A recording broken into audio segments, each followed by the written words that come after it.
Delaying retirement, the underemployed waiting for openings.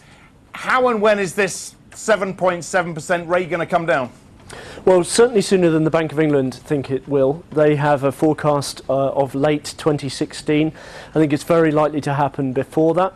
I think we've still probably got another 18 months, couple of years before we hit 7% though, both because older workers are delaying retirement, because of those underemployed workers that you talk about, mean that we need pretty strong growth in the economy and pretty decent employment momentum to absorb all these extra workers. So I think a couple of years, but definitely sooner than the Bank of England thinks. Okay, so the bank Carney didn't choose the wrong metric. I don't think he chose the wrong metric. I mean, it doesn't mean it's going to behave for him in the way that he wants. I mean, forecasting unemployment is just like forecasting anything else. There are going to be errors there and judgments that are wrong. I mean, I think the Bank of England took some pretty extreme positions and judgments to get their forecast out to late 2016 for hitting this threshold. I think that was the mistake, not picking unemployment. You talk about a solid recovery in your note.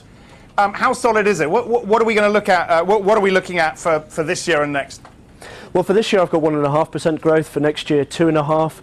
Quarterly growth towards the end of this year, Q3, Q4, running about 0.8 quarter on quarter, slowing to about 0.5% a quarter in the new year.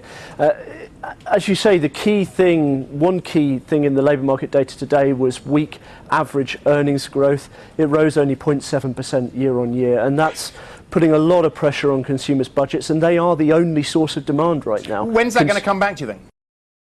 Well, I think spending power will start to return in the second half of next year. We will see inflation coming down, pay starting to go up. It's not going to be any sudden explosion of pay growth, I don't think, but a modest increase which will help the consumers.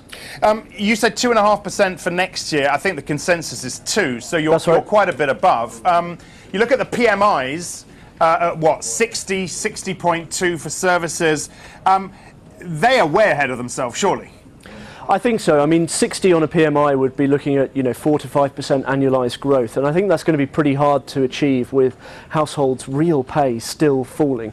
I think firms themselves are probably a little bit more cautious than that, so I think we'll see pretty strong growth, but not 4 or 5% annualised. Retail sales tomorrow, right? That's right. What are your expectations? I'm expecting, broadly the same year-on-year growth as we saw last month. I think, again, as with some of these indicators over the summer, like pay picking up into Q2, PMIs picking up into Q3, I think we'll start to see a little bit of cooling as we head to the end of the year. And I find it hard to believe retail sales can keep rising 4% year-on-year when